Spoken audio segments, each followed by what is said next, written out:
My mother-in-law showed her true racist colors when she demanded my husband choose between her and his red-skinned wife, but she never expected he would pick me and leave her behind for good. Posted by u/OK_classroom 1548.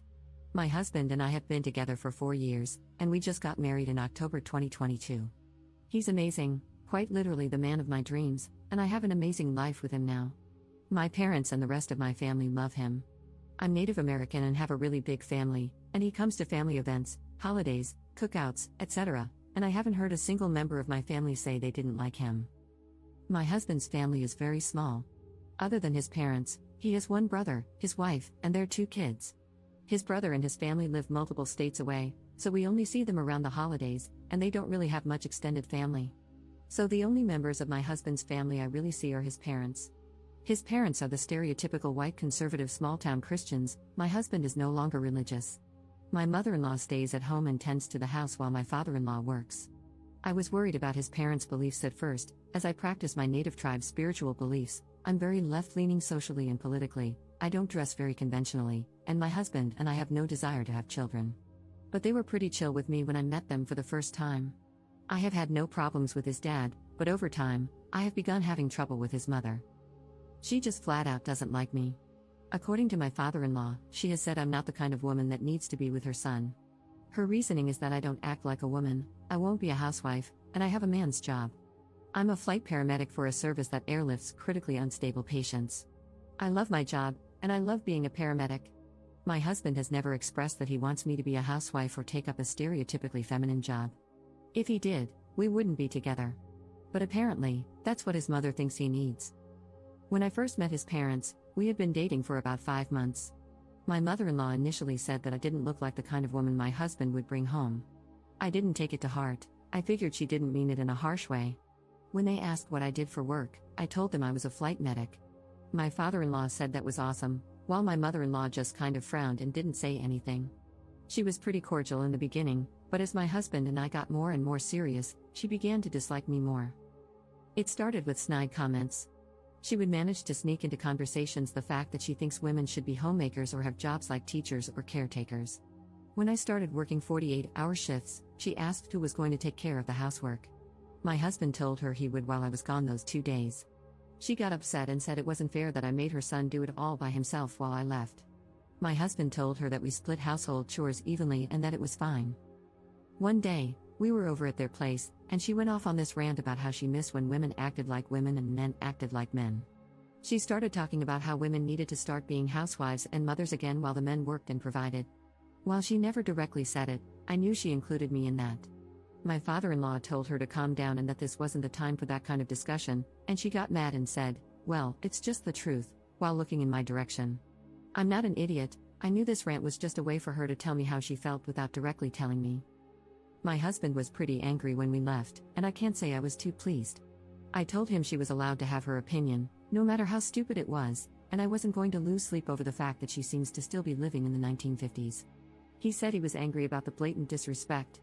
He talked to her about it and said she wouldn't do it again, so I managed to let that situation roll off my shoulders. Everything came to a head with her a few weeks ago. My father-in-law invited us over for dinner, so we went. My cousin is getting married in a few months, and my husband mentioned that we were going to the wedding. It will be a traditional wedding in accordance with our tribe's customs. My father-in-law said that was cool, and my mother-in-law asked if there was going to be alcohol there. I didn't really see how that was an issue, so I said yes. She responded with, "Son, you don't need to be around all that drinking." My husband said it was fine and that it wouldn't be a problem. She said, "No, you don't need to go. It's not safe if there's going to be alcohol there." I asked, "Why wouldn't it be safe? It's not like we're going to be at a bar. It's just going to be my family." She then said, "Well, some people can get violent when they drink." I knew exactly what some people meant and that this was a racist remark. I told her that no one would be getting violent and that everyone would have a designated driver. My husband then said that we were going and that there wasn't going to be any negotiation about it because he was a grown man and could make decisions for himself. That just made her more upset, and she started going off about how it wasn't a good idea for him to be around a bunch of drunk people. After my father-in-law told her to calm down, my husband asked why it mattered so much to her anyway since it's not like we were forcing her to go with us. She then said, "I just don't think it's a good idea for you to be around a bunch of drunk Indians." I was in shock. I knew this was what she meant, but I didn't think she had the balls to flat out say it. I said, "You can't be serious." She proceeded to tell me, "I'm serious. I know how you people are, and I don't want my son around it." My husband began to lose it and started yelling at her. I honestly didn't have a response to that. I was just dumbfounded, as was my father-in-law. My husband told her he would not stand for her blatant disrespect and hatefulness any longer and was not going to allow her to be racist toward me. She then said, "I can't believe you're seriously choosing this red-skinned beach over your own mother. I gave birth to you." I told her to go F herself and walked out the front door, with my husband following me. She came running out the door after him, begging him not to leave. He then told her, "No, F you. You're dead to me, and I never want to hear from or see you again." He was shaking with anger when he got in the car and told me he was done with her and her BS and that we wouldn't be going back over there. Ever since then, she has been blowing up our phones, saying she's sorry and begging to reconcile. I don't know what to do. My husband is angry and upset that his mother is like this. Does anyone have any advice on how to deal with a situation like this? Update 1 day later.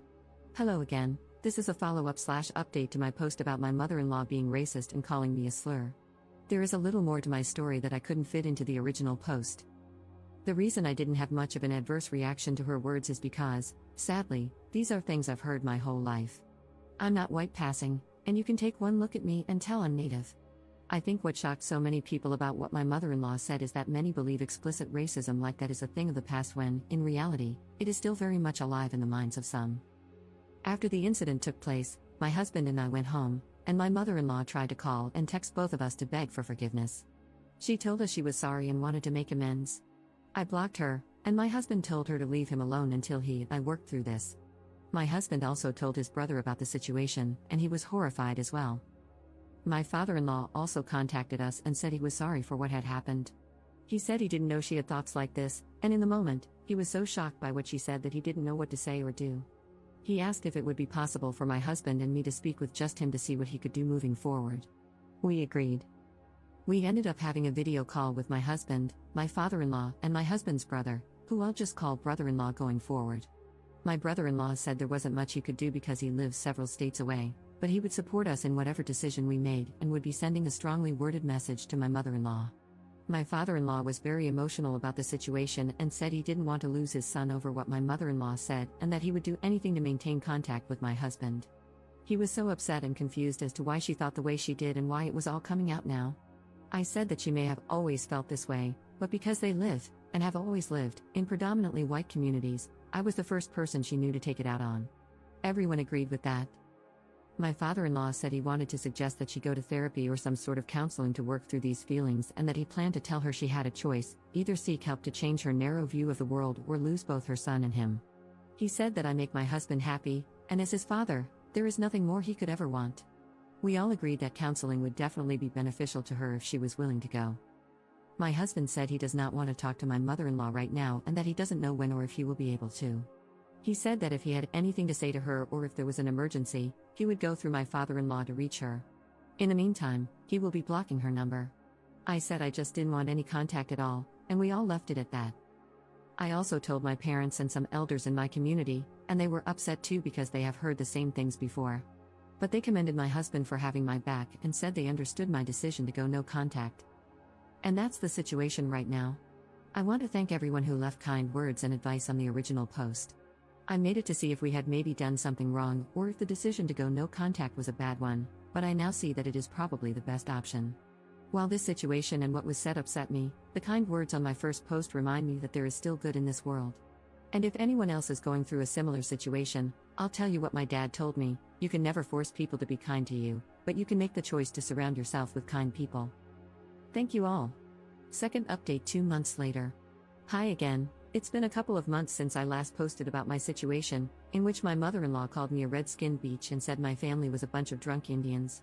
I figured I'd conclude the story since I think this mess is finally coming to an end. Long story short, my father-in-law is divorcing my mother-in-law.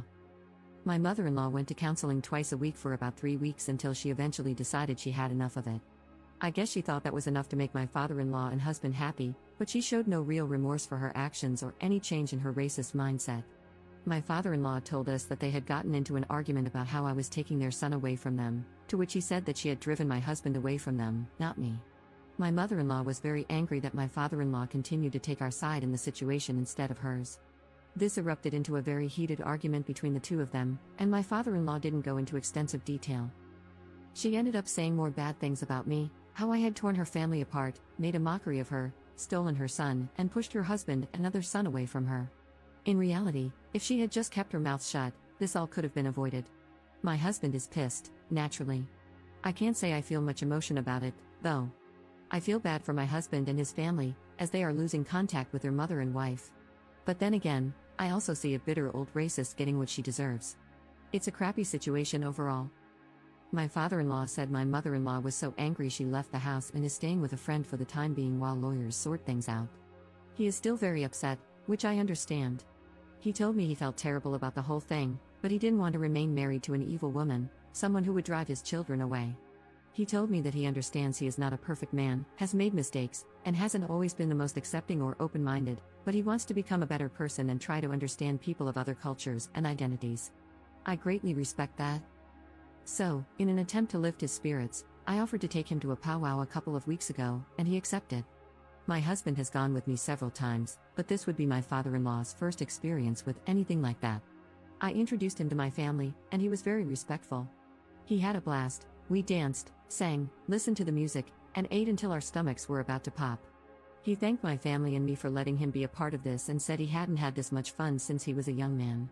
My family and I thanked him for being a good person and sticking by my husband and me through such a messy situation. My father tried to console him by saying that sometimes the best way to grow is to cut ties with toxic people who will hold you back. Honestly, I think this is the best this could have gone, and I'm so happy my husband didn't have to cut ties with both his parents because he's always been so close to his father. I can see that my father-in-law is trying to be a good person and become a more accepting and supportive guy. I'm very happy about that.